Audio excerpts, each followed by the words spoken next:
Student, today we are going to read about the elasticity of demand.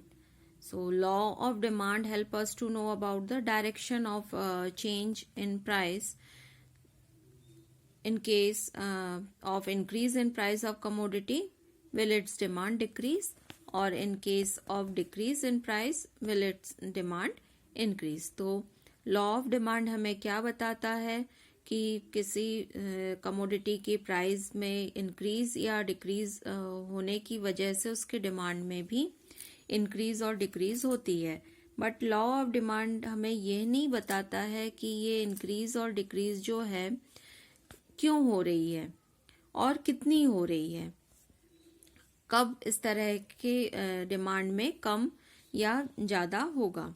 तो economist जो हैं उन्होंने इस बारे में कॉन्सेप्ट प्रोवाइड किया है, कॉन्सेप्ट दिया है उन्होंने इलास्टिसिटी ऑफ डिमांड का. टू सॉल्व दिस प्रॉब्लम, क्या प्रॉब्लम है कि किस समय डिमांड इंक्रीज या डिक्रीज होगी.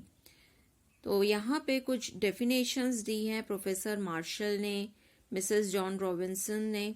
इनको हम स्टडी करेंगे.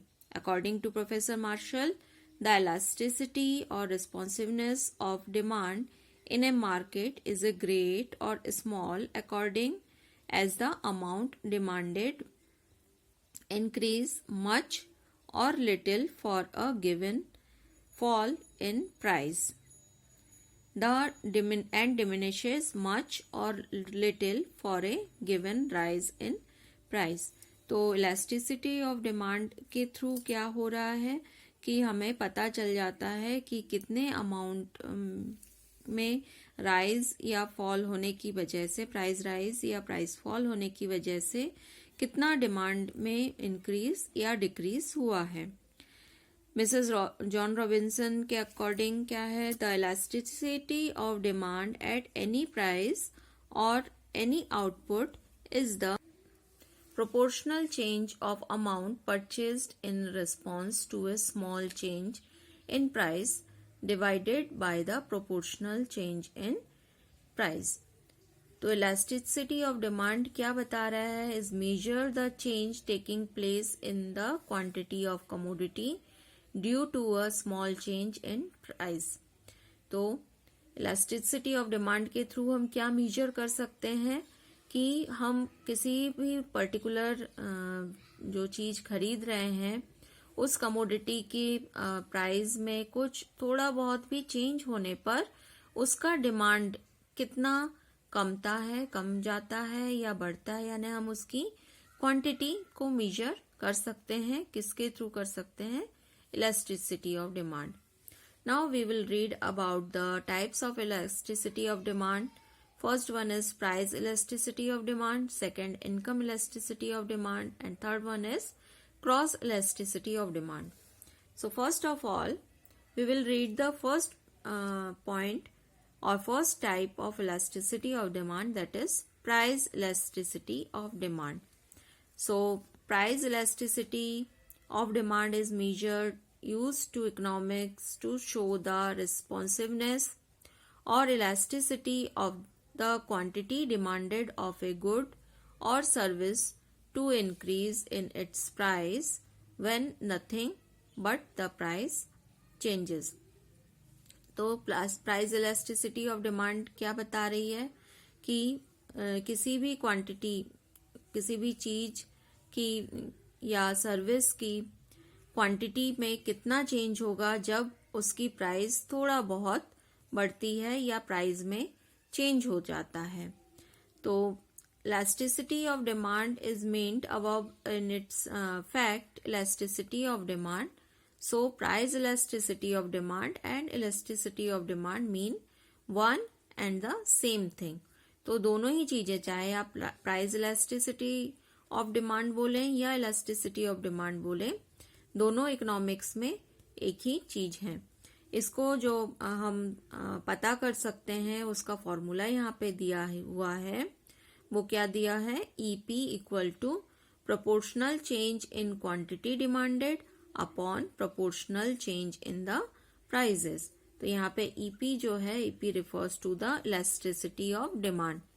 तो प्राइस इलास्टिसिटी ऑफ डिमांड से हमें क्या पता चल रहा है कि प्राइस में चेंज होने की वजह से डिमांड कितनी कम या ज्यादा हो रही है, या डिमांड में कितने प्रोपोर्शन में चेंज हो रहा है, हम प्राइस इलास्टिसिटी ऑफ डिमांड के थ्रू पता कर सकते हैं। तो यहाँ पे टाइप्स दिए हुए हैं। First one is perfectly elastic demand. So perfectly elastic demand, you can see this graph. Perfectly elastic demand, when the even a negligible fall in the price of a commodity leads to an infinite extension in the demand for it, such demand is known as perfectly elastic demand. तो यहाँ पे ये concept, first concept दिया हुआ है कि price rise हो रहा है, फिर भी डिमांड जो है वो इन्फिनिट दिया हुआ है, एक सा बना हुआ है। तो this concept is imaginary concept and it never found in real life.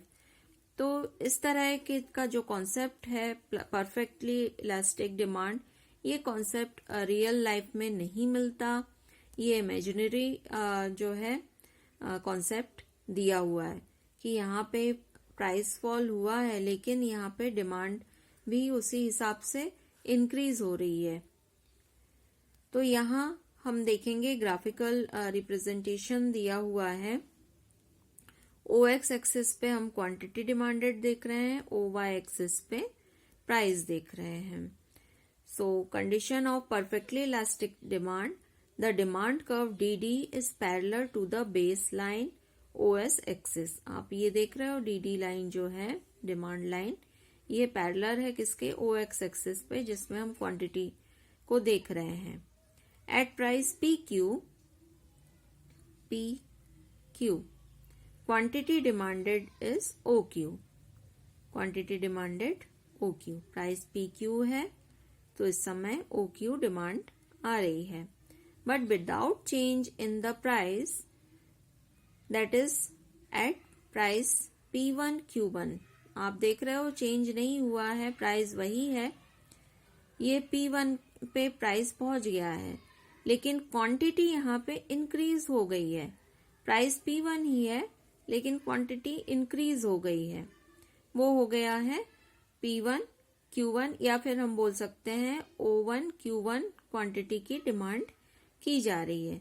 So price elasticity of demand is infinite, equal to infinite यहाँ पे दिया हुआ है।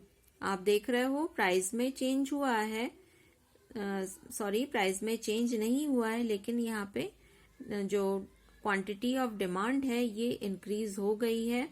यहाँ पे ये कंडीशन दिया हुआ है इलास्टिसिटी इक्वल टू इन्फिनिटी, और ये वाला जो टाइप है ये इमेजिनरी कॉन्सेप्ट दिया हुआ है। Next type is very elastic demand. So demand is said to be very elastic when even a small change in the price of commodity leads considerable extension or contraction of amount demanded of it. For example, if there is a decrease of 10% in price of a commodity due to which its demand increases by 25%, then such demand will be considered to be very elastic. This is also shown as E is greater than 1.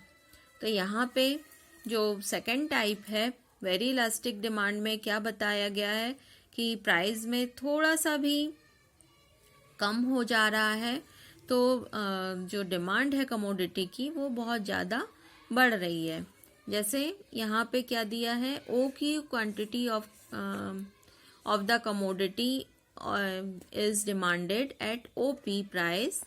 तो यहाँ पे देखो OQ quantity demand कब की जा रही है, जबकि प्राइस क्या है, OP है। अब यहाँ पे P से डिक्रीज होके प्राइस P1 पे पहुंच रही है, यानी थोड़ा सा 10% यहाँ पे कम हुआ है, लेकिन देखो यहाँ पे डिमांड जो है Q1 पे पहुंच गई है। P1 प्राइस पर जो डिमांड किया जा रहा है वो Q1 पे किया जा रहा है। तो ये इसको इलास्टिसिटी ऑफ डिमांड जो है वेरी इलास्टिक डिमांड कहा जा रहा है। यहाँ पे E इज ग्रेटर देन 1 से शो किया जा रहा है। और ये इस तरह की जो डिमांड है, वेरी इलास्टिक डिमांड होती है, वो लग्जूरियस गुड्स के लिए होती है। Next type is elastic demand. When change in the quantity demanded of a commodity is exactly in proportion to change in its price, it is known as elastic demand. Such demand is shown by the symbol E equal to 1. यानी जिस समय जितनी किसी price की में change हो रहा है उतने ही प्रोपोर्शन पे डिमांड में भी चेंज होगा, तो उस तरह की डिमांड कहलाएगी इलास्टिक डिमांड। जैसे अगर इंक्रीज हो रहा है 10% का प्राइस इंक्रीज हो रहा है, तो कमोडिटी की डिमांड भी 10% एग्जैक्टली 10% ही डिक्रीज हो रही है, तो इस तरह की डिमांड कहलाएगी इलास्टिक डिमांड। ये आप देखें, इसमें OQ कमोडिटी की डिमांड है, जबकि प्राइस कितना है OP। अब प्राइस इंक्रीज होके P1 पे पहुंच गया है, इंक्रीज वाली कंडीशन है, तो यहाँ पे जो डिमांड है वो Q1 पे आ गया है। तो ये एग्जैक्टली सेम है, जहाँ पे जितनी प्राइस में इंक्रीज हुआ है उतना ही डिमांड डिक्रीज हुआ है। इसको परफेक्टली इलास्टिक डिमांड कहते हैं। और इसका फॉर्मूला क्या दिया हुआ है, इसको डिनोट कैसे करते हैं, E इक्वल टू 1 से। यहाँ पे 45 डिग्री का एंगल जो है बन रहा है। In this figure OQ is the quantity demanded at OP price. When OP price increases to OP1, demand decreases to OQ to OQ1. As it is clear from the figure, decrease in demand is exactly the proportion to increase in price because P1 is equal to QQ1. Elasticity of demand is equal to 1 only at middle point of demand curve DD and not at other point. This type of elasticity found in comfort goods. तो ये चीजें आपको ध्यान में रखना है कि किन चीजों में किस तरह की डिमांड की जाती है, मिलती है। Next one is inelastic demand. So when the proportional change taking place in quantity demanded of a commodity is lesser than the proportional change in its price, it is known as inelastic demand.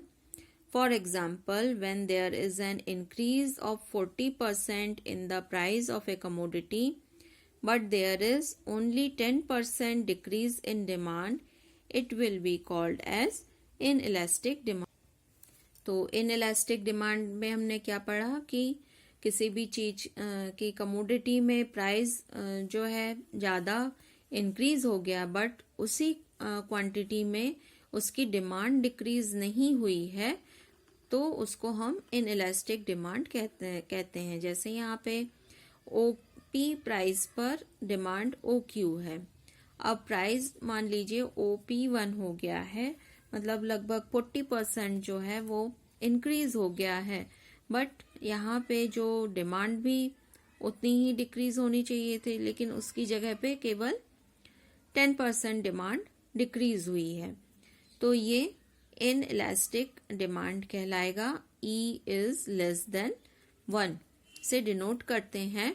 और ये जो elastic demand है, ये हमें necessary goods, जो हमारी daily needs वाली goods हैं, उनके लिए हमें मिलती हैं। Next type is perfectly inelastic demand.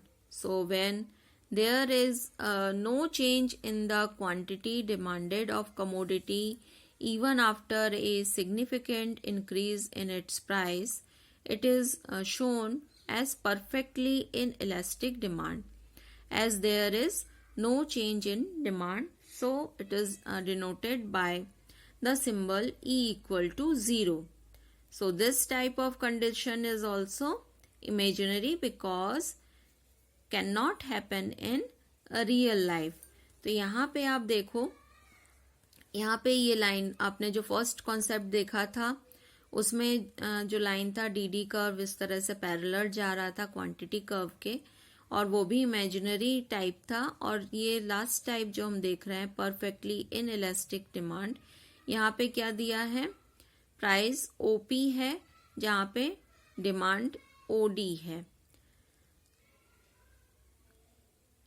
और आगे हम देख रहे हैं कि प्राइस इंक्रीज होके P1 पहुंच रहा है, लेकिन यहाँ पे भी क्वांटिटी Q1 पे पहुंच रही है, P1 Q1 पे, या यहाँ पे इसी पे जो है हमें कमोडिटी की लाइन दिख रही है. डी कर्व जो है ये ऐसा दिख रहा है, पैरेलल जा रहा है OY एक्सिस के.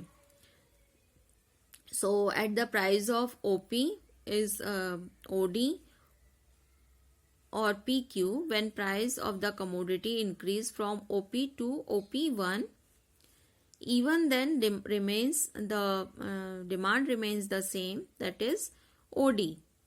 Demand इतनी ही है, OD पे है. In this condition demand curve is vertical to the baseline, that is x-axis. तो ये baseline से यहाँ पे आप vertical line पे इसको आप देख रहे हो, या ये पैरेलल हो रहा है OY एक्सिस के. तो इस तरह से हमने अभी 5 types of price elasticity of demand के पढ़े हैं. नेक्स्ट हम लोग नेक्स्ट वीडियो में देखेंगे measurement of price elasticity of demand.